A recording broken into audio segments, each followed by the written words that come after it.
বিষয়টা আসলে পলিটিক্যাল এবং শুধু এই প্রশ্নেই না, অনেকগুলো প্রশ্নে আমরা সেটা পেঁয়াজ বিক্রি করা হোক না হোক, অথবা আমদানি রপ্তানির ক্ষেত্রে, অথবা ভিসা বন্ধ করে দেওয়া হোক, ভারতের হাসপাতালগুলোতে বাংলাদেশের রুগী যাওয়া না যাওয়ার প্রশ্ন হোক, প্রত্যেকটা প্রশ্ন আসলে কোয়েশ্চেন অফ পলিটিক্স। এবং এই পলিটিক্সের কোয়েশ্চেনে আমরা দেখেছি যে ভারত গত 14-15 মাস থেকে তার যতটুকু লেসন লার্ন করার দরকার ছিল সে পর্যাপ্ত কোনো শিক্ষা নেয় নাই। যে সবগুলো ডিম এক বাক্সে এক ঝুড়িতে রাখার ফল কি হতে পারে সেটা থেকে তারা কোনো শিক্ষা নেয় নাই। আমরা বারবার বলেছি যে প্রাতিষ্ঠানিক সম্পর্ক তৈরি করা দরকার বিটুইন দ্য কান্ট্রিজ। বাংলাদেশ এবং ভারতের সাথে সম্পর্কটা জনবান্ধব হওয়া দরকার, জনগণ থেকে জনগণ হওয়া দরকার। অধীনতামূলক কোনো সম্পর্ক আগামী দিনের বাংলাদেশ মেনে নেবে না। যে সরকার আসুক, যেই চুক্তিতেই আপনি আনেন না কেন, আপনি মনে করে থাকেন, আপনি যাই মনে করে থাকেন যে আগামী দিনে সবকিছু আপনার নিয়ন্ত্রণে থাকবে, সেই বাংলাদেশ আপনারা দেখবেন না। অতএব দিল্লিকে আমরা আহ্বান করছি, please come back to your senses. আপনার কমন সেন্সে আপনারা ফিরে আসেন। রাষ্ট্রের সাথে রাষ্ট্রের যে সম্পর্ক, সেই সম্মান মর্যাদার সম্পর্ক আমরা চাই। আপনার স্বার্থ, আপনার সভরেন্টিও আমার কাছে গুরুত্বপূর্ণ এবং আমরা সম্মান করি। আমার স্বার্থ, আমার সভরেন্টিকেও আপনাকে সম্মান করতে হবে। আমার সভরেন্টিকে আপনি সম্মান করবেন না, আমার রাজনীতি নির্বাচনে আপনি ইন্টারফেয়ার করবেন, আর আপনি আশা করবেন শতভাগ এদেশের মানুষ আপনার সকল সিদ্ধান্তকে মাথা পেতে নেবে। এই দিন, দোজ ডেজ আর ওভার, এই দিন আর ফিরবে না। অতএব বাংলাদেশের সাথে ভারতের সম্পর্ক হইতে হবে মর্যাদার সম্পর্ক, সম্মানের সম্পর্ক, এবং আপনাদের সভরেন্টির, আপনাদের টেরিটোরিয়াল ইন্টিগ্রিটির প্রতি আমাদের ফুল রেসপেক্ট আছে।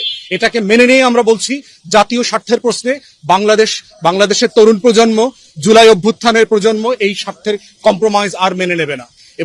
এবং আমরা চাই এটাই যেন আগামী দিনে সম্পর্কের ভিত্তি হয়। মোস্তাফিজুর রহমান এই জায়গারই একটা ক্ষুদ্র অনুষঙ্গ মাত্র। আমাদের রাষ্ট্র সত্তা এবং জাতি নির্মাণের যে কাঠামো, সেখানে আমরা বলেছি যে এবি পার্টির পজিশন হচ্ছে, এবি পার্টি বিশ্বাস করে যে শহীদ প্রেসিডেন্ট জিয়াউর রহমানের রাজনৈতিক এবং অর্থনৈতিক যে কাঠামো ছিল, এটাই হচ্ছে বাংলাদেশের আগামী দিনের রাজনীতি এবং বিনির্মাণের কাঠামো হতে হবে। এর মধ্যে আমরা সবাই রাজনীতি করব, এবং সেটা কি ছিল? সেটা ছিল দিল্লির আধিপত্যবাদের প্রশ্নে, বাংলাদেশের স্বাধীনতা সার্বভৌমত্বের প্রশ্নে, আমাদের জাতীয় স্বার্থের প্রশ্নে আমরা সবাই একমত। কিন্তু এর ভিতরে বিভিন্ন পলিসি ইস্যুতে আমরা যেভাবে ডিফার করব, যেটা করবার রাইট আছে, এবং আমরা বলেছি যে বাংলাদেশে একটা ওয়েস্টমিনিস্টার মডেলের পলিটিক্স ডেভেলপ করতে হবে, যে যারা পক্ষে এবং বিপক্ষে থাকবেন সংসদে সবাই জাতীয় স্বার্থের প্রশ্নে একমত থাকবে, কিন্তু পলিসি ইস্যুতে আমরা অনেক বেশি ডিফার করব।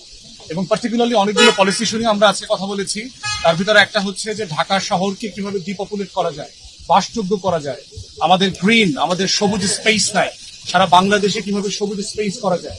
আমরা শিক্ষা নিয়ে কথা বলেছি যে বাংলাদেশের আগামী প্রজন্মের যে নাগরিক আছে, এই নাগরিক সমাজকে বিনির্মাণ করবার জন্য যে আমার একটা শিক্ষা ব্যবস্থা দরকার, যেটা কার্যকর, যেটা প্রযুক্তি নির্ভর, যেটা বেকারত্ব মুক্ত হবে, এরকম একটা শিক্ষা ব্যবস্থা আমরা কিভাবে তৈরি করব।